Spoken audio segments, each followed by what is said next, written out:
जय श्री गुरु महाराज, जय श्री महागणेश, जय श्री लक्ष्मी नारायण। तो आइए भक्तों, आप सभी परिवार सहित कार्तिक महात्म्य का कथा का आनंद ले। अब हम आपको 24वां अध्याय सुनाने जा रहे हैं, ध्यानपूर्वक सुने। ओम नमो भगवते वासुदेवाय नमः। ओम नमो भगवते वासुदेवाय नमः। ओम श्री कृष्णाय शरणं मम। 24वां अध्याय प्रारंभ। राजा पृथु ने देवर्षि श्री नारद जी से पूछा, नारद जी, आपने तुलसी के इतिहास, व्रत, महात्म्य के बारे में कहा है। अब यह बताने की कृपा करें कि क्या इस कार्तिक मास में और भी देवताओं का पूजन होता है? यह भी मुझे समझा कर कहिए। श्री नारद जी बोले, पहले समय पर्वत के निकट कर्तिकपुर में एक धर्मात्मा धर्मदत्त नामक ब्राह्मण रहता था। यह भगवान विष्णु के सब व्रत करता था और 8 पहर उनकी भक्ति में तत्लीन रहता था। एक दिन कार्तिक मास में वह एक पहर रात रहने पर जागरण के लिए भगवान विष्णु के मंदिर में गया। वह हर प्रकार की सामग्री लेकर पूजा करने के लिए जा रहा था कि उसने मार्ग में एक बड़ी भयंकर राक्षसी को देखा, जिसके कि बड़े बड़े दांत थे, लपलपाती जीभ थी, बड़े बड़े लाल लाल नेत्र थे, जिसका शरीर नंगा था, मांस रहित था। उस भयंकर राक्षसी को देखकर धर्मदत्त बुरी तरह से कांपने लगा और कुछ उपाय न देखकर उसने पूजा थाली और जल का लोटा उस राक्षसी पर फेंक दिया, क्योंकि उसने भगवत नाम का जप करते हुए वह सामग्री और जल का लोटा, जिसमें कि तुलसी दल पड़ा हुआ था, उसको मारा था। इससे उसके जन्म जन्मांतर के पाप नष्ट हो गए और बड़े उसे अपना पूर्व जन्म सुमिरन हो आया। वह हाथ जोड़कर धर्मदत्त के चरणों में गिर पड़ी और उसने कहा, हे विप्र, मैं पूर्व जन्म के कर्मों के फल से इस अवस्था को प्राप्त हुई हूँ। नारद जी ने कहा, हे राजन, उसको इस प्रकार प्रणाम करते देखकर अति विस्मित होकर धर्मदत्त ने पूछा, तेरी यह अवस्था किस कर्म के फल से हुई? तू पूर्व जन्म में कहाँ रहती थी और तेरा कैसा चरित्र था? यह सब कुछ तू मुझे बता।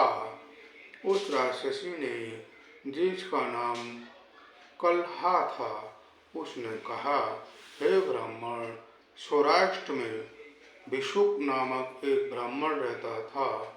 मैं उसकी पत्नी थी। मेरा स्वभाव बड़ा ही निष्ठुर था। मैंने अपने पति का कभी भला ना चाहा, ना कभी उसे अच्छा भोजन और मिठाई भी खाने को दी। मैं प्रतिदिन उससे लड़ती झगड़ती रहती थी। मुझे इस प्रकार की लड़ाका देखकर तथा नित्य प्रति की कलह से तंग आकर मेरे पति ने दूसरा विवाह करने का निश्चय किया। यह सुनकर कि मेरा पति दूसरा विवाह कर रहा है, मैंने उसके दूसरा विवाह करने से पहले ही विष खाकर आत्महत्या कर ली। मेरी मृत्यु के पश्चात यम के दूत आए और मुझे पकड़कर गदा मारते हुए यम के पास ले गए।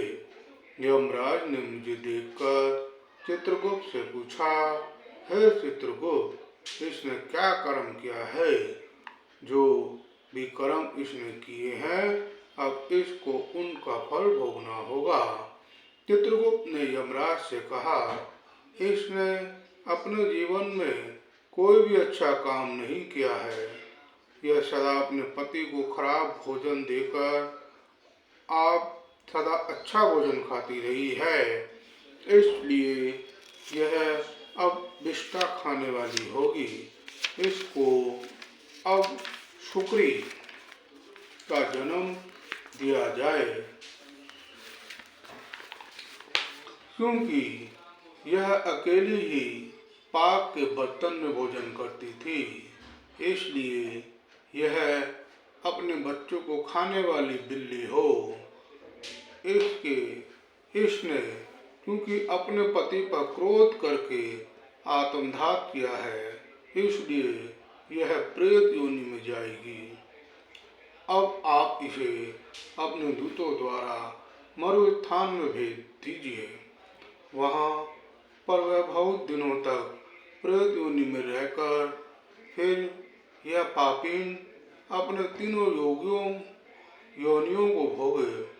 लो हे विप्र, अब मैं 500 वर्षों से प्रेत योनि में हूँ और भूख प्यास के कारण नित्य दुखी रहती थी कि एक दिन भूख से तंग आकर मैं एक वेश्या के शरीर में प्रविष्ट हो गई और उसके शरीर द्वारा मैं कृष्णा और वेणी के संगम पर एक देश में आ पहुंची।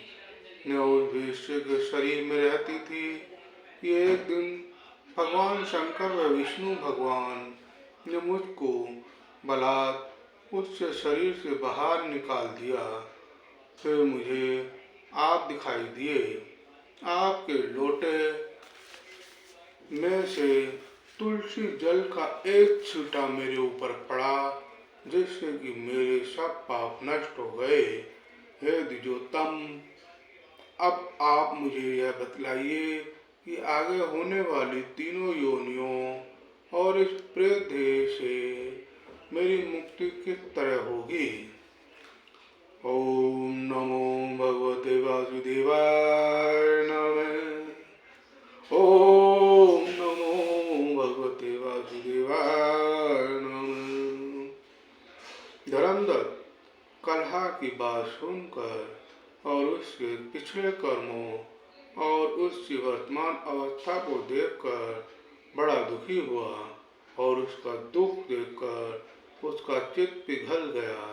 फिर उसने दुखित भाव से कहा, ओम नमो भगवते वासुदेवाय नमः। ओम नमो भगवते वासुदेवाय नमः। श्रीमन नारायण नारायण हरे हरे। श्रीमन नारायण नारायण हरे हरे। रुक्मण नारायण नारायण हरे हरे। रुक्मण नारायण नारायण हरे हरे। श्रीमन नारायण नारायण हरे हरे। जीवन नारायण नारायण हरे हरे। श्रीमन नारायण नारायण हरे हरे। बोलो बांके बिहारी लाल की जय। बोलो वृंदावन धाम की जय। बोलो बद्रिका धाम की जय। जय जय श्री राधे। आइए भक्तों, आपको अवश्य आनंद आ रहा है कथा में। शब्दों का संवाद आपको अवश्य समझ आ रहा है। तो आइए इसी प्रकार आगे बढ़ते हैं। अब हम आपको 25वां अध्याय सुनाते हैं। ओम नमो भगवते वासुदेवाय नमः। ओम श्री कृष्णाय शरणं मम। 25वां अध्याय। तीर्थ, व्रत और दान आदि के करने से समस्त पाप नष्ट हो जाते हैं, मगर प्रेत योनि में रहने वाले को इसका अधिकार नहीं है।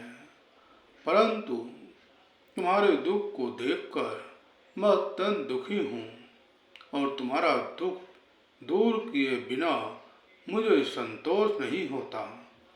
तुम्हारे पाप बड़े भारी हैं, क्योंकि तुमने यह तीनों योनियां बहुत बड़े पाप करने वालों को ही प्राप्त होती हैं, और प्रेत योनि तो थोड़े से पुण्य से नष्ट भी नहीं हो सकती। लेकिन मैं तुम्हें इस योनि से अवश्य में छुड़ाऊंगा। इसलिए मैंने जो कार्तिक का व्रत किया है उसका आधा पुण्य तुम्हें देता हूँ, क्योंकि यज्ञ, दान, तीर्थ यह सब निश्चय ही कार्तिक के व्रत के पुण्य के समान नहीं है।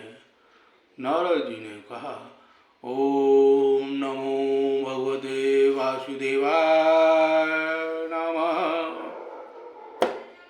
हे राजन, इतना कहकर धर्मदत्त ने उसको ओम नमो भगवते वासुदेवाय यह 12 अक्षर मंत्र सुनाया और तुलसी का जल उसके ऊपर छिड़का। बस फिर क्या था, क्षण भर में वह प्रेत योनि से छूटकर प्रज्वलित शिखा के समान दिव्य रूप धारण करके लक्ष्मी के समान सुंदर हो गई। तब वह धर्मदत्त को दंडवत प्रणाम करके प्रसन्नता से गद गद होकर बोली, ओम नमो भगवते वासुदेवाय नमः।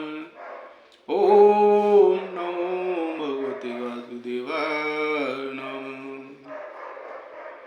हे ब्राह्मण, आपके आशीर्वाद से मैं घोर नरक में छूट गई हूँ। मुझे पाप सागर में डूबती हुई के लिए आप नौका के समान हैं। नारद जी ने कहा, हे राजन, अभी कलहा इस प्रकार कह रही थी कि वहां पर विष्णु गण एक देदीप्यमान विमान लेकर आए। विमान के द्वार पर अप्सराएं और गण बैठे हुए थे। धर्मदत्त ने उन सबको देखकर दंडवत प्रणाम किया।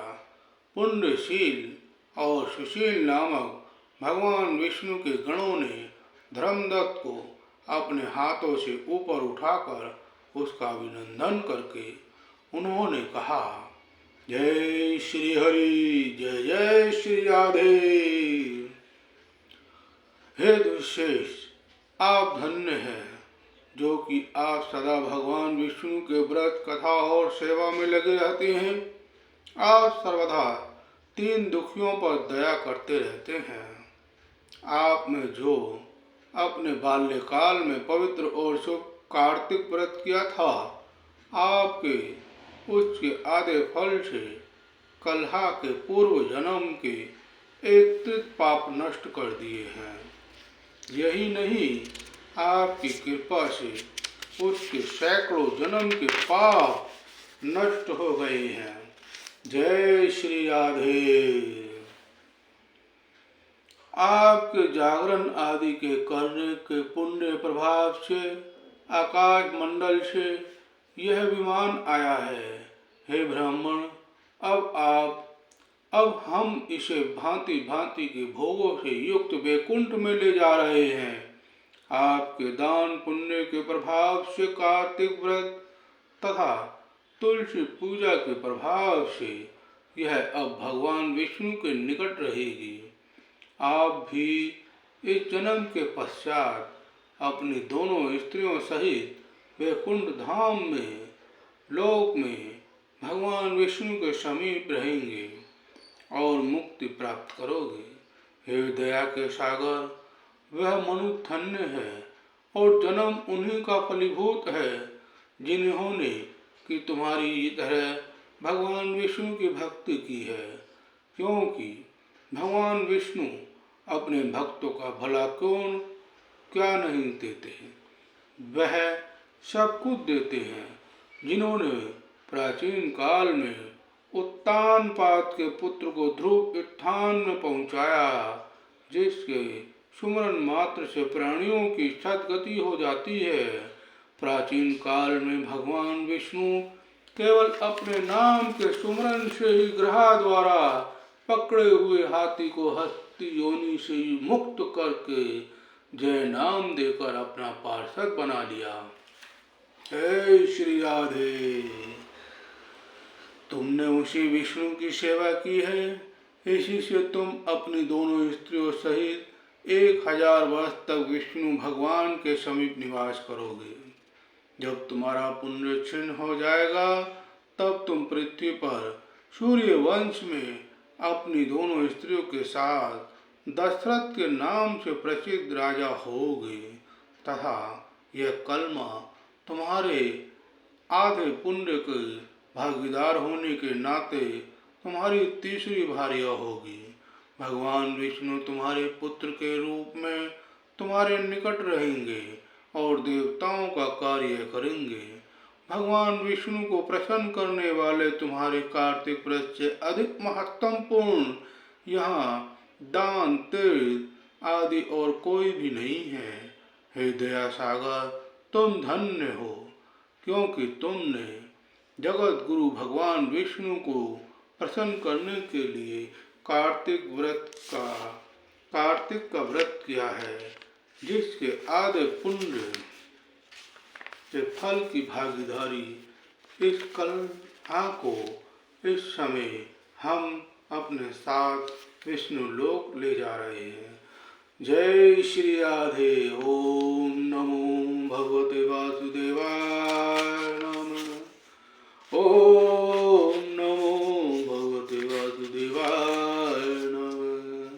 श्रीमन नारायण नारायण हरे हरे, रुक्मण नारायण नारायण हरे हरे, श्रीमन नारायण नारायण हरे हरे, रुक्मण नारायण नारायण हरे हरे।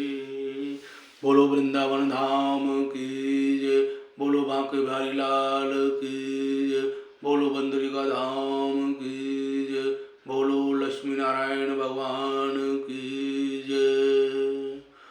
भक्तों, आपका आपके परिवार का सदा कल्याण हो। भगवान विष्णु लक्ष्मी नारायण की सदा आप पर कृपा बनी रहे। ओम नमो भगवते वासुदेवाय।